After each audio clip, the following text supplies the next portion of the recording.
Welcome to the She Said Privacy, He Said Security podcast. Like any good marriage, we will debate, evaluate, and sometimes quarrel about how privacy and security impact business in the 21st century.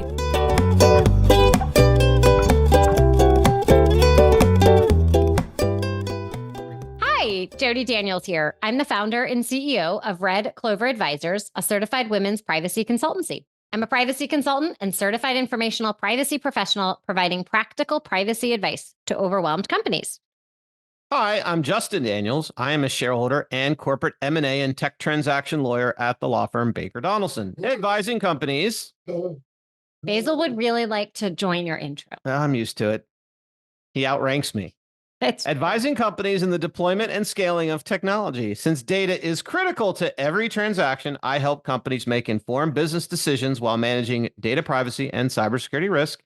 And when needed, I lead the legal cyber data breach response brigade. And if anyone is listening, and this is your first episode, you might be wondering, who is Basil? So Basil needs an introduction. Basil is the large, fluffy dog that sometimes likes to join our podcast. Big Great Pyrenees. Okay, back to our regular program. This episode is brought to you by, hello, that's where you ding. That doesn't work. Oh my goodness. Red Clover Advisors. We help companies to comply with data privacy laws and establish customer trust so that they can grow and nurture integrity. We work with companies in a variety of fields, including technology, e-commerce, professional services, and digital media. In short, we use data privacy to transform the way companies do business. Together, we're creating a future where there's greater trust between companies and consumers. To learn more and to check out our best-selling book, Data Reimagined, Building Trust One Bite at a Time, visit redcloveradvisors.com. Well, today's kind of fun. Everyone who is listening is going to need to go to the internet and actually go pull up the video. And why do they need to do that, Justin? Because all of us, including our guest, are wearing a festival hat. Indeed, we are. What kind of hat do you have on, Justin? I have my pirate hat that one of my clients who was on the show, Charlotte Baker, gave me that was handmade and completely awesome. And what do I have on my head? I'm not entirely sure. I went shopping in my daughter's headband collection. And so mine is a blue headband with, I don't know, like pointy metal. I don't even know what these funny things are called. Boingy things that are funny on the top of my head. And so you're going to introduce our guest and then he can explain what he's wearing on his head. I think so. Okay. So let's introduce today's guest, who is Bryson Bort, who is the founder of SCYTHE, a threat emulation platform, GRIMM, a cybersecurity consultancy, co-founder of ICS Village, a 501c3 for industrial control security systems. He's also a senior technical advisor at IST, recognized as a top 50 in cyber by Business Insider and SANS Difference Maker Awards Innovator of the Year. Mr. Bryson, how are you? And let's talk about that hat of yours. For those of you who cannot see, I am a unicorn. And why are you a unicorn? This is where we get into the whole life story and what series of mistakes led me to both being a unicorn and being on this webcast. All right. So just to dive right on in, as you know, we always start every episode trying to understand people's career evolution. So please do share your career journey and unicorn hats. Yeah, I've never thought about calling it as a hat, but I suppose that is keeping headband, unicorn, headwear. How about unicorn headwear? Yes. It does look like a headband. I'm trying to think. I feel like Wizard of Oz, like the little boingy things. Oh, munchkins. I feel like I'm wearing a little munchkin hat. That's what it feels like on my head. Can I call you Oompa Loompa now? No, you cannot. Okay, but it's back to Bryson. Yeah. Bryson. And on that note, I do not just have the unicorn headband. I actually have a number of hoodies in different colors based on what I'm speaking about that I had custom tailored.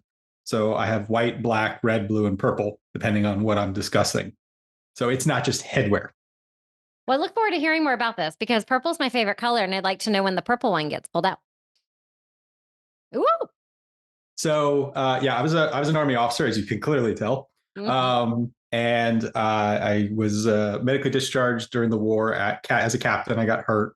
wandered the world for a little bit, and then I got recruited into the intelligence community.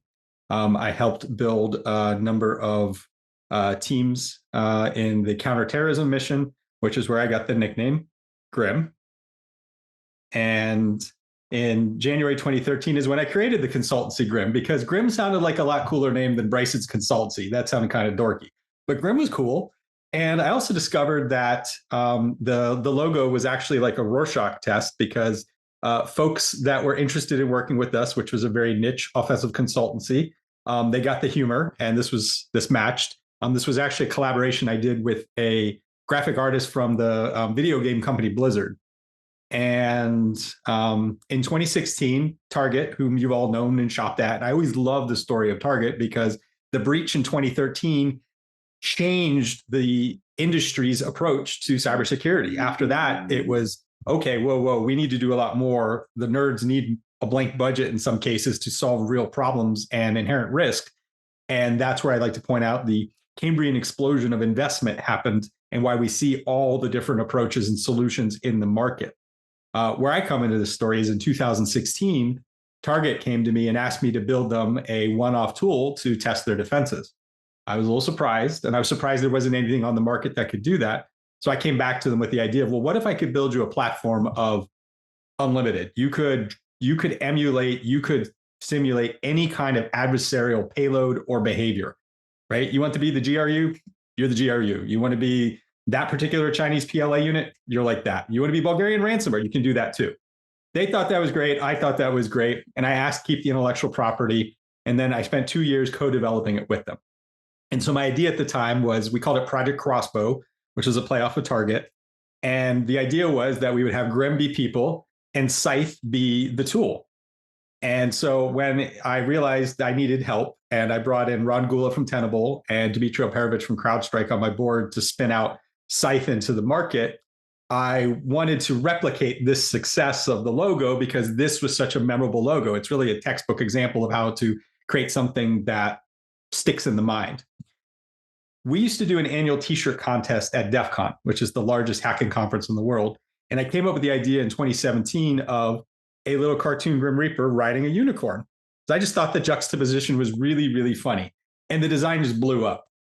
So I'm sitting there, I'm thinking, well, how do I recreate the magic of GRIMM? I can't do anything with the GRIMM because that's brand confusion. And a SCYTHE is boring. It's just a piece of wood and metal. People are into these unicorns. And this was before, I think, what the current trend with unicorns was, because this is 6-7 years ago. And so I came up with that as our logo, which is the SCYTHE with the unicorn. The philosophy I call it is a Disney villain. Adults get the joke. Kids think it's cute. And we do, in fact, do coloring books. So those are really popular. If you're going to be at RSA, we will have coloring books if you're interested.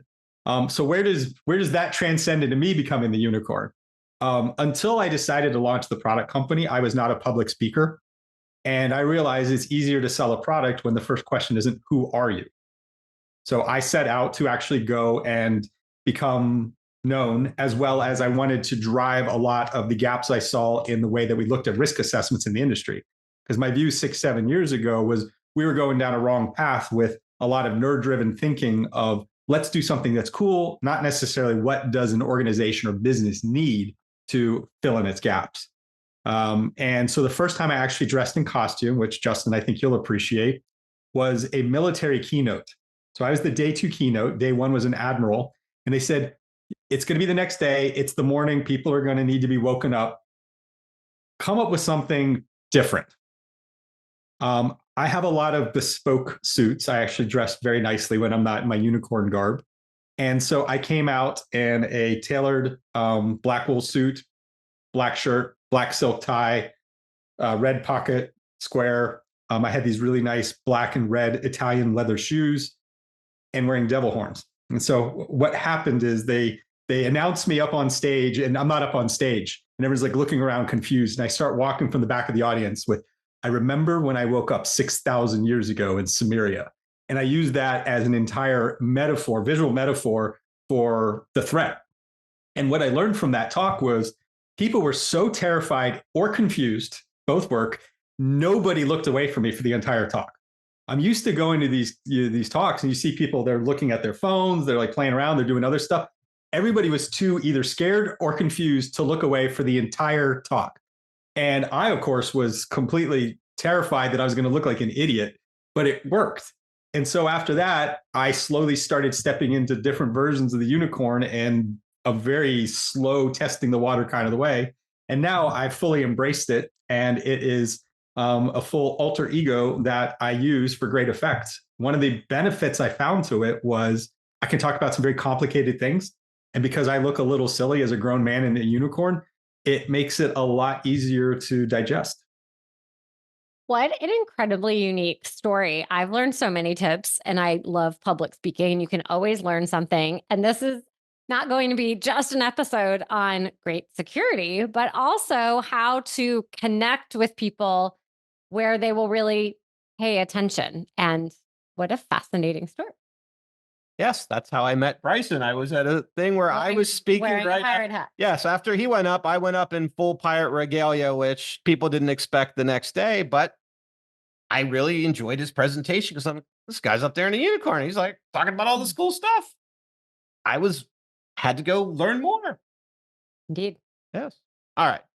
Now we're going to talk a little bit about security. That's why most of our listeners listen in. So, Bryson, can you talk a little bit more about what problems SCYTHE is really designed to solve? Sure. Lots of problems, right? The fun part about this space, and this is where I joke, we all have unlimited job security, is security is not solved. It's one of the few disciplines where we can look at, and there is no quantitative mathematical proof that you are here. We draw lines in the sand, which is whatever our attempts are at people, process, and technology to defend ourselves, to assure our business. Something happens, most of that line gets wiped away, and we're like, okay, reset. And that was where I know there's a following question: where did I learn from the military? My time in the intelligence community, it never really occurred to me we always won. Whatever target we wanted access to, we eventually got access. And I think this is really a learning point for the commercial side, which is we get too caught into nerd solutions for nerd problems.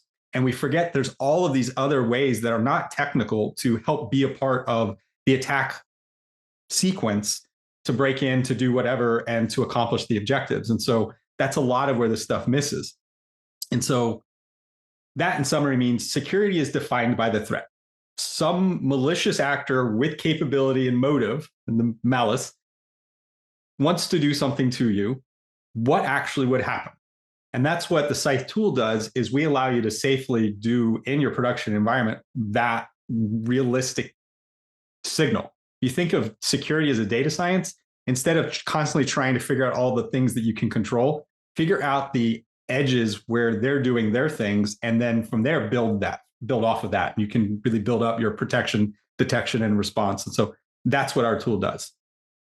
Bryson, you shared that you always won in the military and you found the points of information to help you do that. Can you share a little bit more about that approach and how it ties to cybersecurity? Yeah, I mean, how I ended up breaking it down. So I call this the BAM model, Bryson's attack model. So you've heard of the Lockheed Martin kill chain. The de rigueur today is MITRE attack framework, which is a great vernacular for describing an attack, although the framework is often abused because it's so easy to look at a bunch of boxes and go, let's play bingo, which is one of my famous quotes: don't play bingo with MITRE attack. So here's the Bryson attack model, and I break it down into 3 simple phases. And it ties to something we can understand in our real life, which is we all live in homes. What would a thief do to break into us? Well, first, they would try to case the neighborhood to decide which home looks like the best one to break into. Then once they decide, oh, I like that car, they look like they're rich, that's a good payday, I'm going to study that house. This is building the target package. This is reconnaissance. So I build my target package. How am I going to break into? What am I going to break into? Then the break-in. And this is where we psychologically as industry are really held up in trying to build higher walls. Or one of my jokes is, what CISO wouldn't want a shark with laser beams because they read about it in the back of an airplane magazine. And the reality is you can't keep them out. But psychologically, that's hard to accept. Why wouldn't I want to continue to spend as much as possible on preventing a breach? And the reality, as I described earlier, there's just so many ways in. And the easiest is always through the front door. It's what email does. That's what phishing and business email compromise is so successful, because it's just using a system the way it was designed. The part where you have control is what matters. And this is one of the things you really learn in the military is, where can I establish control? And I know I have control here. If nothing else, if you're going to try to do something, you have to contest me, right? We're gonna have a fight. And so that's the key in cybersecurity as well, is where can I establish that control so I know I have a fight? And the reality is you can do that in the post-access space. Back to the thief metaphor, the initial access is I pick the lock, the door opens. I haven't done anything to you yet. When I come through the door, that's when you care. That's when you want to be able to do something. And now back to the cybersecurity realm, I'm only acting on the computers you have, talking the way that they talk, that you've defined, doing certain things that I want to do. It's not an unlimited number of things. That's control from a defender perspective if you start to bring visibility through continuous process improvement and exposure by conducting these assessments in scope. Does that make sense? It does make sense. House analogy, really. I use that house analogy actually a lot. One of the How do you simple use the parts. house analogy? I'm sorry. say it How do you use it? Well, so one of the things, especially from a privacy perspective, I think it applies to both. But if you're a bad person and you show up at two different homes, one has the big alarm sign that's there, the other house does not. One looks harder to get into, one doesn't. Which one am I going to go to? So that's kind of a simple security one. From a privacy perspective, we want to make sure everyone listening has probably seen those cookie consent banners all over the place, and privacy and security pages, especially if you're in the tech industry, or the kind of data that you might be collecting. If your customers might question, what are you doing with it? The more that you can show that you care about it with language and it's clearly articulated from the outside, that looks like it's well designed. From a home perspective, if you're putting your house on the market, you probably would want to spruce up the outside. You're going to plant flowers, paint the front door, make sure it looks nice. Now, you also should have the inside look really well, but from the first glance, you can only see the outside.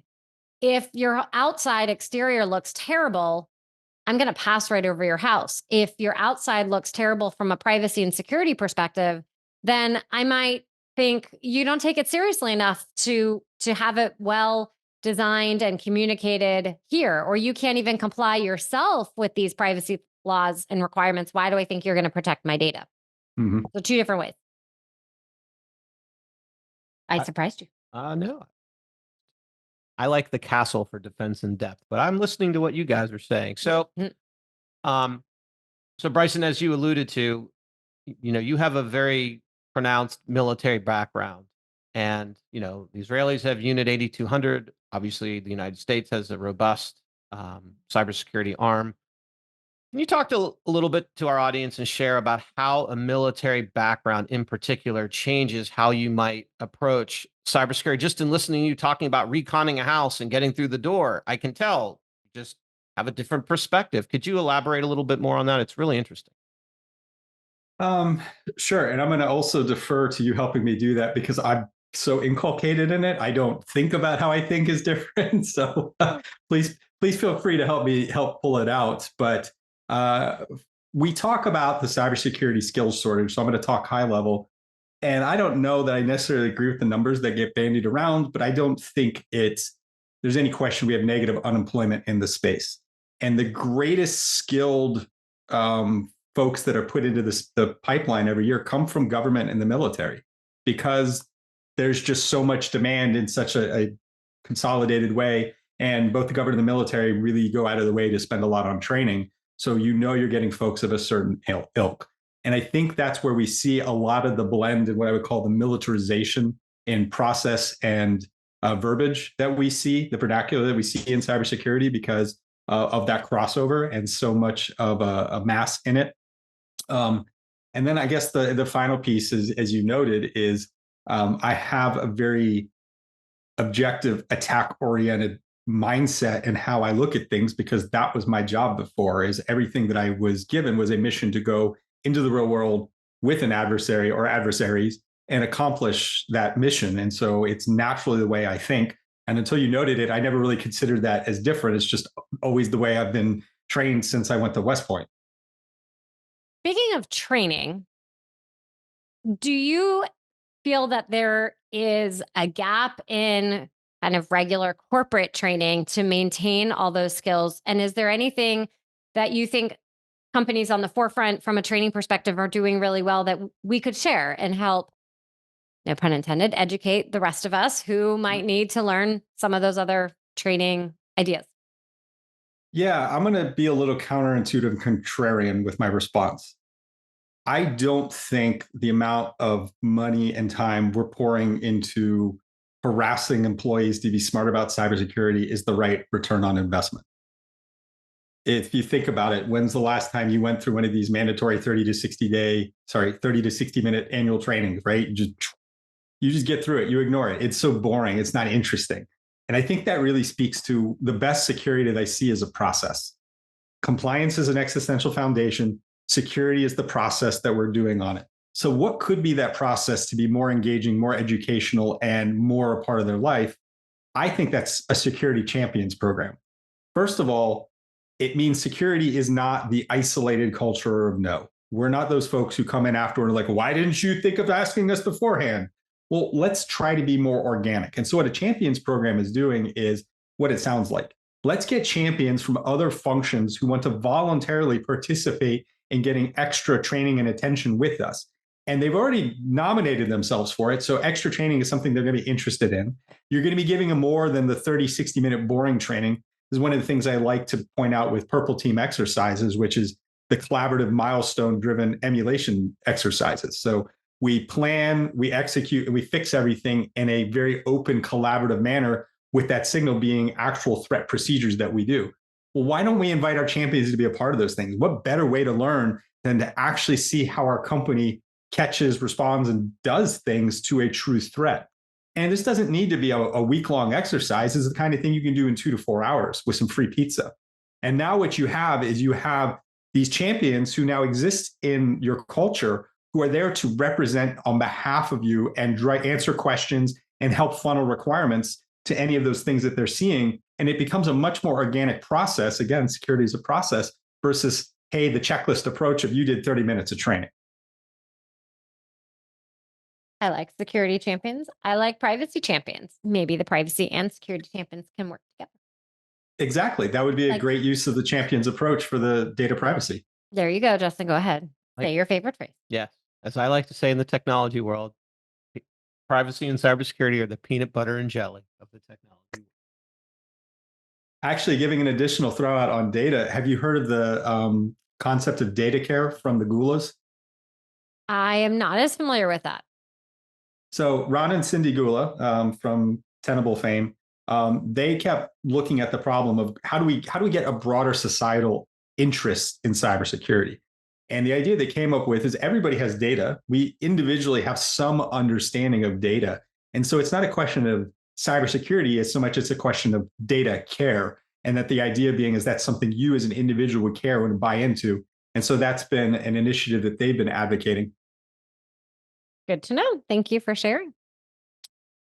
So one of the things I wanted to specifically kind of talk about, Bryson, is you mentioned Target as being a real inflection point for the industry. And so one of the macro trends I've seen over the last 10 years is we're seeing increased both privacy and cybersecurity regulation. And I was just interested in getting your thoughts around how you think maybe the new SEC cyber rule might start impacting privately held companies around their cyber hygiene and treating it more like a business risk instead of, I'll get around to this when I might lose a deal. Yeah, I think that is a growing question. The government is coming and more government is coming. And to me, the risk, whether you are public or private, is the conflicting standards and requests. The second problem that I see is the SEC, New York Department of Financial Services regulations, which affects a lot of folks because so much business is done out in New York.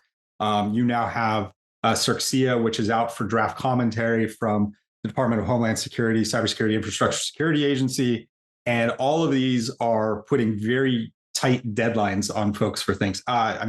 TSA's Security Directive 002, which said you need to report if it affects you within 12 hours. And the problem you have now is whether it's 12 hours or SEC, NYDFS, or CISA, which is 72 and 96 hours, what can I really know within that time period? And how do I do that without getting punished? Because there's this balance of, yeah, I told you something, but I'm still going through incident response.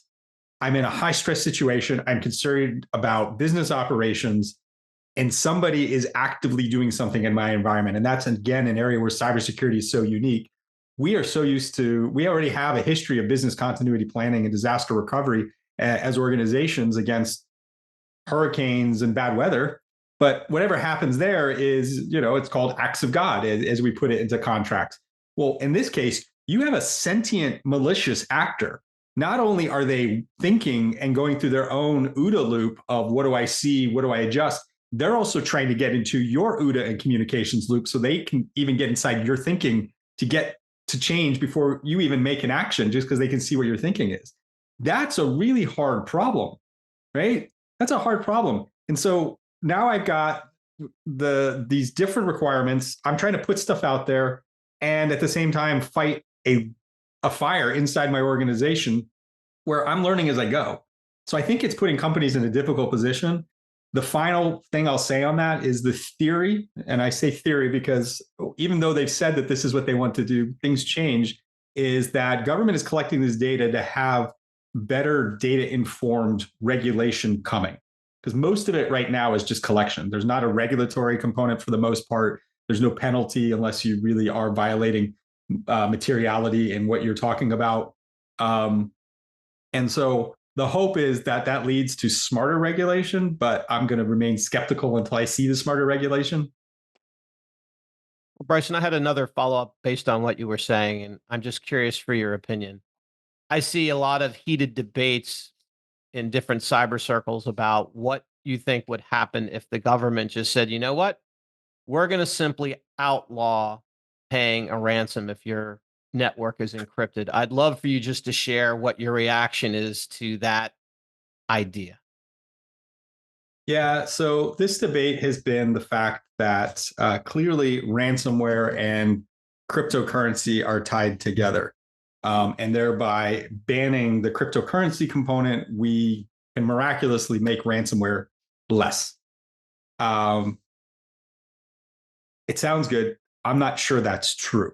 And the reason I say that is if you look at the ultimate motives behind the ransomware ecosystem, which I believe are primarily state-sponsored and state-supported, the money part just helps sort of fund the ecosystem for the action. It's like getting free intel and military action without having to pay for it because it kind of works itself out with a criminal element. I think that the money would shift some, but it wouldn't actually lessen very much. So the ecosystem would still continue. And I think we're also removing some sense of agency from individual companies that have to really deal with what the situation is from their own perspective. So I think it's a little heavy-handed. And at the end of the day, I don't think it accomplishes what we would hope it would accomplish. More than happy to see it try to work. And I would love for it to work because this goes back to the talk that Chris Krebs, when he was director of CISA, and I gave at RSA in 2020, when we called this scourge coming. I hate to say we were right. And I fear that that's not going to be such a simple fix that a lot of folks like to have a beer and talk around a happy hour and be like, well, that's how we solve this, monumental ecosystem or policy challenge. I know you have a lot of action items for companies to take to try and deal with everything we've been talking about. If you could pick one or two of the ones that someone listening here should make sure that they're working with their teams on, what might that be? Do purple team exercises. So much of where I see people holding off on trying to do those is because they're like, well, that's extra work. We're trying to install this. We're trying to install that.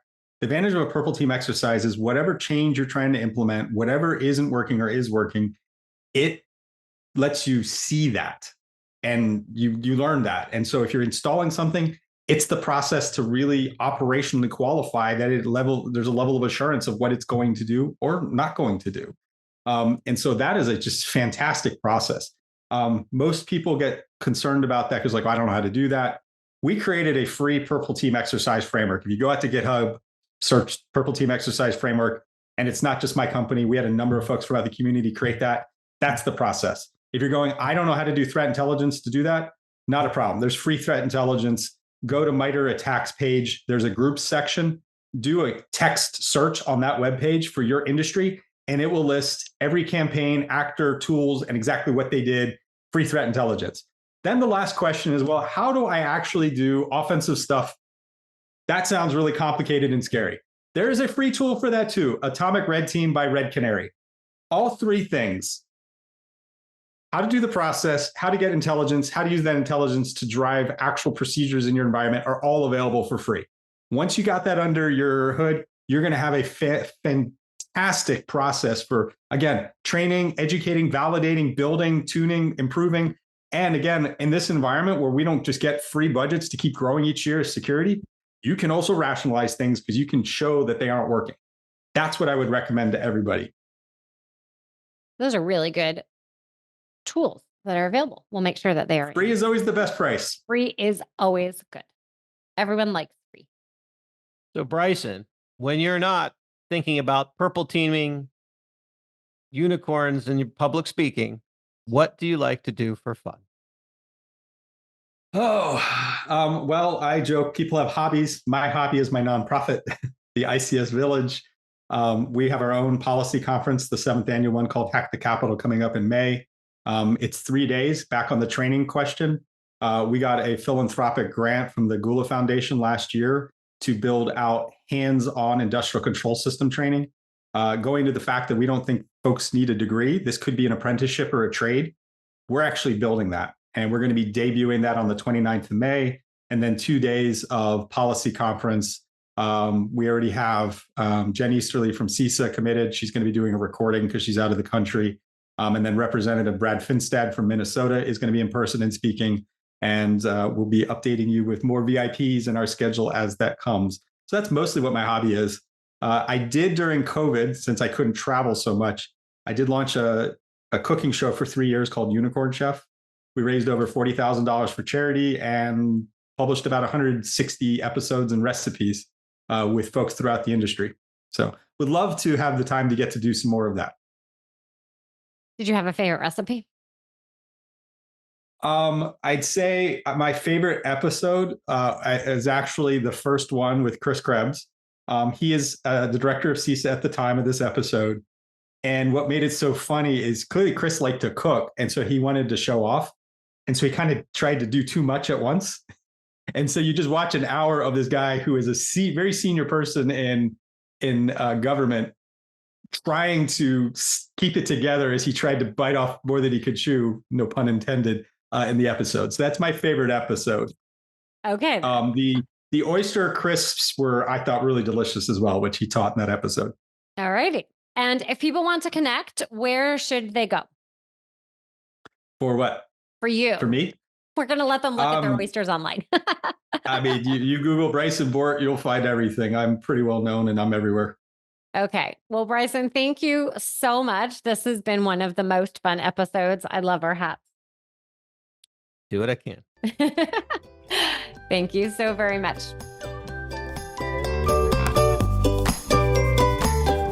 Thanks for listening to the She Said Privacy, He Said Security podcast. If you haven't already, be sure to click subscribe to get future episodes and check us out on LinkedIn.